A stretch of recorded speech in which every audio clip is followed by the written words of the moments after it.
Сәлем құрметті YouTube каналымның көрермендері, егер де сіз соғым етті әдемелеп сүрлеу, еттің барын жайғастырып, қазысын жасап, әсібін жасау қиын десеңіз, онда осы видеоны соңына дейін көріңіз. Бізбен бірге барлығы оңай және қызықты. Бұл видеомда мен жаңадан келін болып түскен келіншектерге етті жасау, осу, тұздау, сүрлеу қиын, қаз айналдыру қиын деген кісілерге арнаймын. Бүгін біз соғым етті реттейміз. Менімен бірге болыңыздар. Ең біріншіден бізде Фаберлик компаниясының қайрағышы, ұшақ қайрағышы. Ұшағымызды жақсылап қайрап аламыздар. Сөйтеміз де арнайы ет турайтын тақтайымызды аламыз. Сөйтеміз де мен сіздерге оңай өзімнің тәсілімді көрсетіп жіберейін. Үлкендердің етті жақсы білетін қасапшылардың бөлек, үйде жүрген келіншектердікі бөлек болады.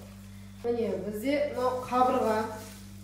қабырғаның жанындағы еттері, майлары, бұл бізде қазыға кетеді.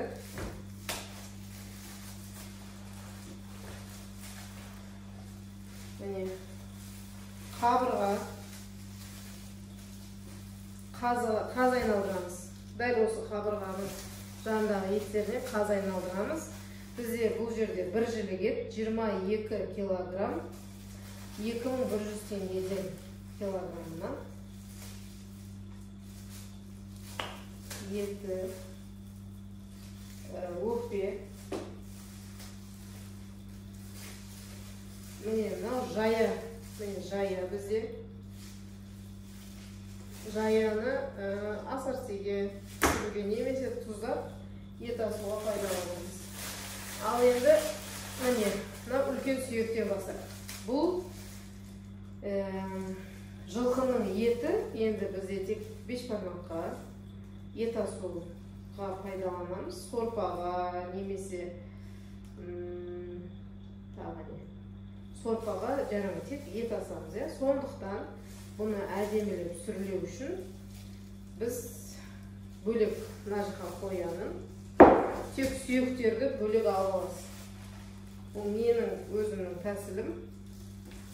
Сүйектерді бөлек аламыз. Міне мынау сүйек. Енді профессионал қасапшылар бұл видео көрмей қойды ғой. Сүйек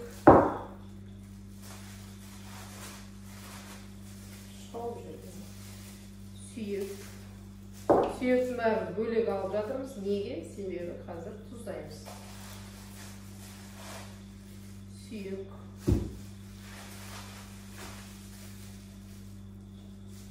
сүйегіміз.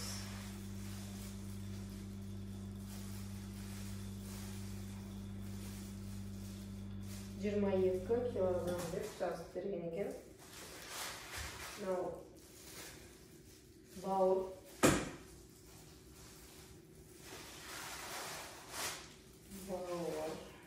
Мынау еті. Бұл енді қазір қуырдаққа да керек болады. Міне бөлек қуырдақтың етін дайындап қоямыз. Қуырдақтың еті. Қабырғаны негізі шауып беріпті мына жерде. Негізі былай шабылмай келіпті, оны өзіміз шабамыз. Бұл қабырғаны қуырдаққа жібере береміз. Өкпе, бауырлары бізге әсіп істейміз. Жалы, бұны май қуырдаққа немесе қуырдаққа қосып пісірген. Майсыз пісе май қоспай қуырдақ пісіреді. Ал міне мынау майлары барлығы әсіпке кетеді.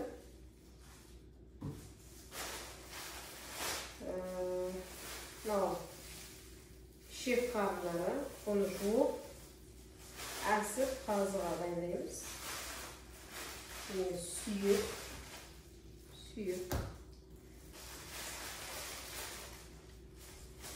Бұл жерде бізде ешқандай отход шығу деген болмайды. Себебі міне мынау бізде қазір қуырдаққа, одан кейінгі қаз айналдырамыз. Ар шетте әсіп және мына еттерді осамыз, сүйектерді осып сүрлейміз.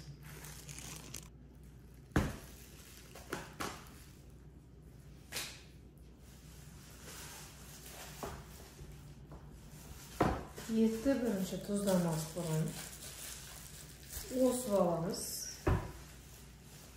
Осу дегеніміз тұз кіретіндей ар жерінен қалың еттерді ортасын кесіп аламыз.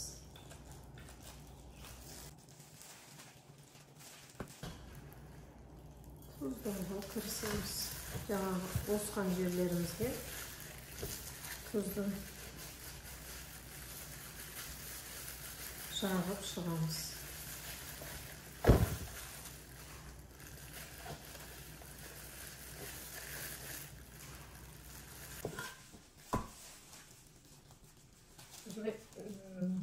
Терек бір-екі түрін қалдырамыз. Тұз арасына кіру үшін.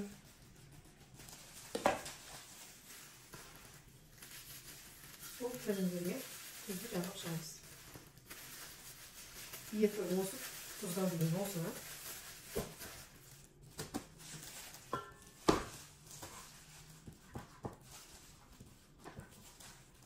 Жумаймыз, ет таза, қазір ғана сойды да. Алып келіп берді. Енді бұны кейін тамақты дайындайтын кезде суға бір шай салып асымызды әзірлеп береміз.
Жақсы сүрлену үшін тұзды жақсылап қоса беріңіз.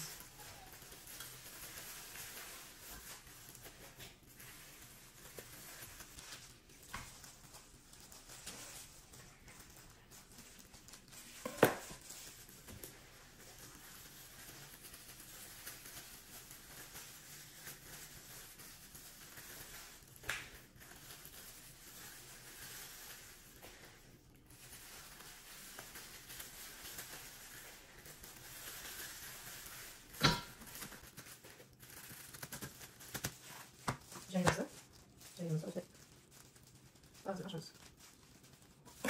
Алуын тұзды саламыз.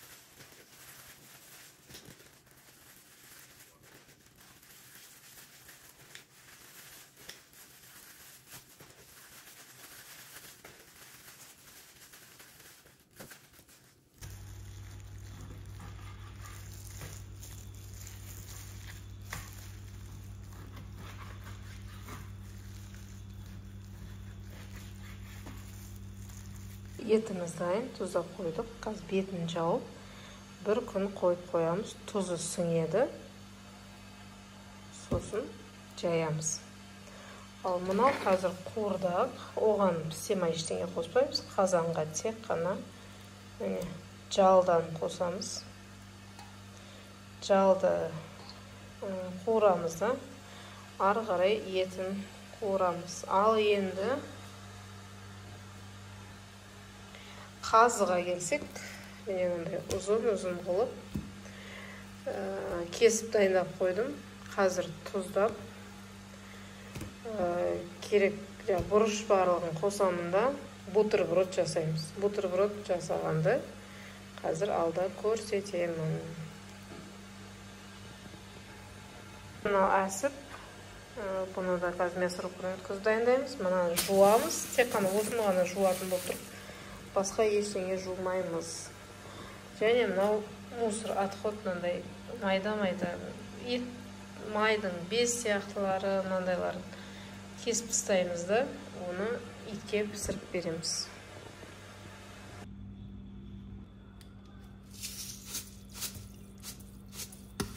Азы істеу үшін бізде мынандай ыдыста бөлек өзі тұрады. Тұз, бұрыш, зира араластырылған смесь. Оған енді чеснок қосамыз. Өзіңіз білесіз. Тұз, бұрыш міндетті түрде, чеснокты да өз қалауыңыз бойынша. Өткен әсіп видеосында суды көп қолданасын, аз қолданасын деген комментарийлер көп болды. Видеоға түсіретін кезде су сондай көп пайдаланып жатқан сияқты болады. Енді ағып тұрғаннан кейін солай көрініп қалған. Бірақ оншалықты көп қолданбаймыз. Мынау тұз суға салынып болды. Тұз суымыз мына кірленді. Енді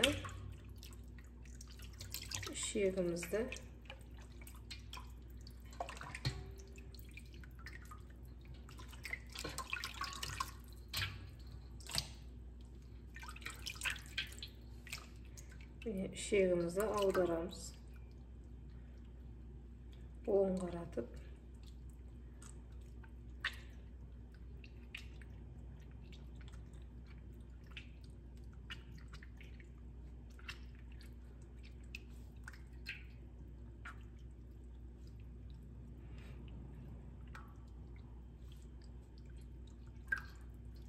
Негізі таза болды.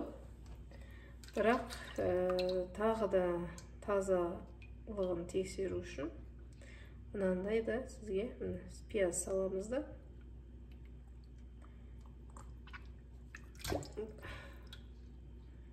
Шекпен жүргізіп өтеміз. Барлық мусорын ішіндегі мусор жоқ, бірақ сонда да осылай тексеріп өтеміз. Міне тап-таза.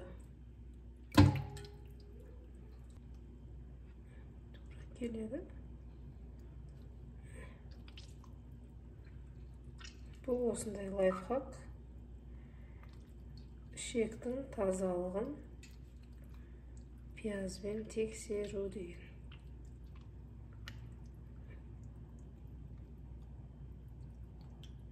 Тап-таза.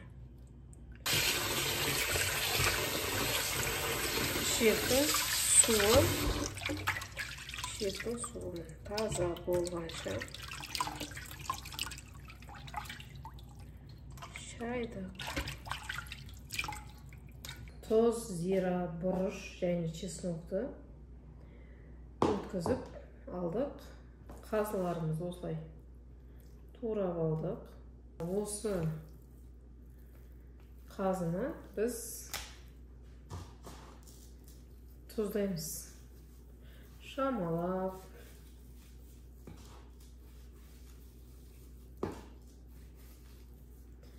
Егер тұзды көбірек қолдансақ, ол қатты тұзды болып кетеді қазы. Шамалап өзімізге өз қалауымызша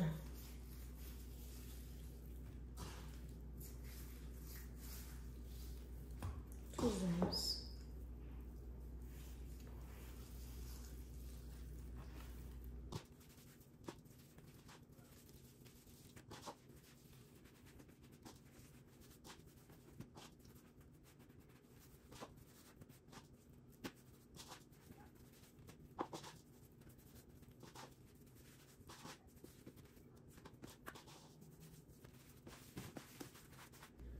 Бұл өзі бір жілікке осы екі ішек беріледі, екі қазыға.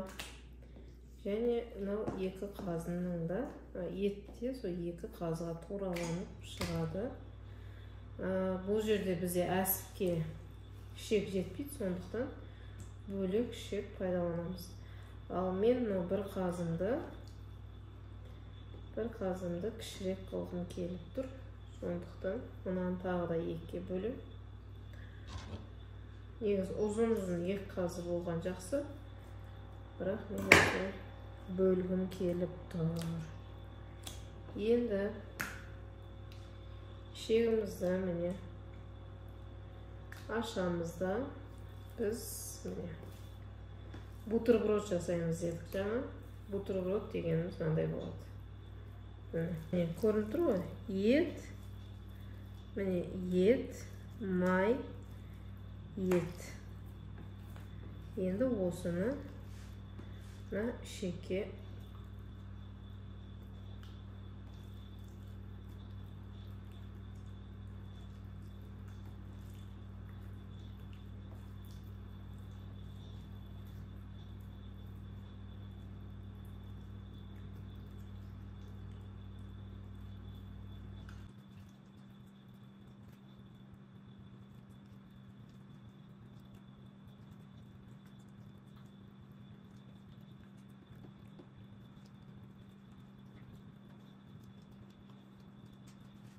осылай ішектің ішіне ет, май, ет болып бутерброд болып тұрады. Сол кезде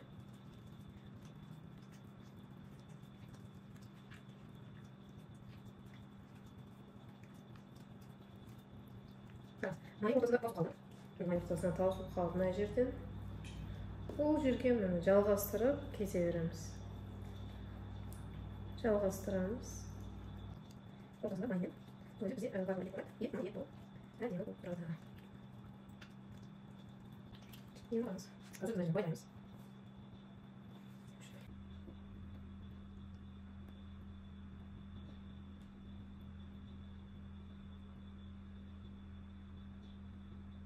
Жаңыңызда бір осы ұстай тұрш, байлап жіберемін деп, байлап жіберуге болады.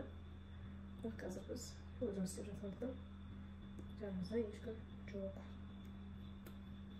Бірнеше рет қысып, қайта-қайта байлау керек, себебі қазы деген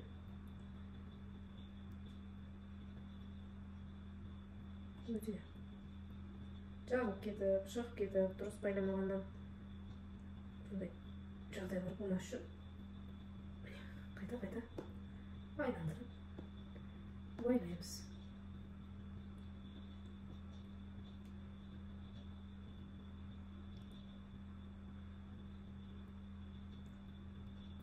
Видеоға музыка қоймаймын, себебі менің каналым әлі монетизацияға жетпеген. Сондықтан музыкаға маған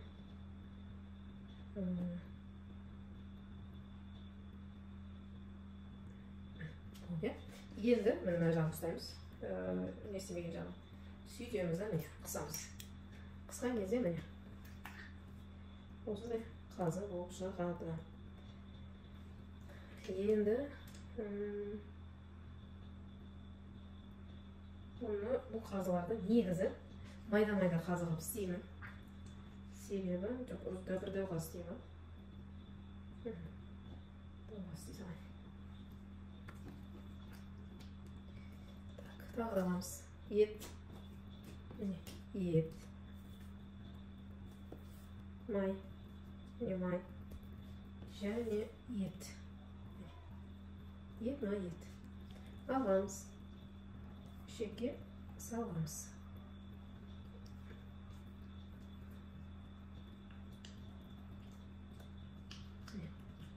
Барлығы бірдей осылай айналады.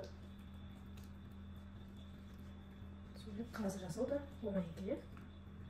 Қазы жасау да оңай. Әсіп жасау да оңай. Барлығы оңай. Міне майымыз бітті, етіміз қалды. Не істейміз? Майымызды қойып жібереміз. Оғымызда қазымыз тығыз әдемі болып шықты.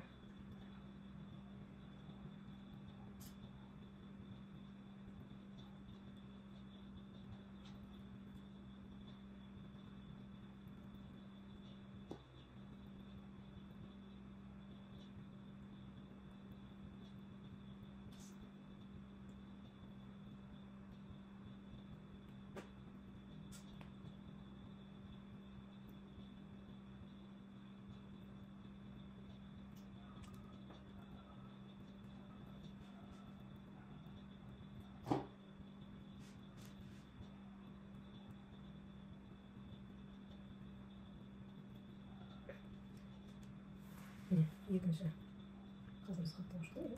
Так. Екінші жағын байладық. Ортасынан айналдырып қайта байлаймыз. Себебі ішек үзіліп кетуі мүмкін. Жақсы байланбаса қазының айналған барлығы бекер болып қалады.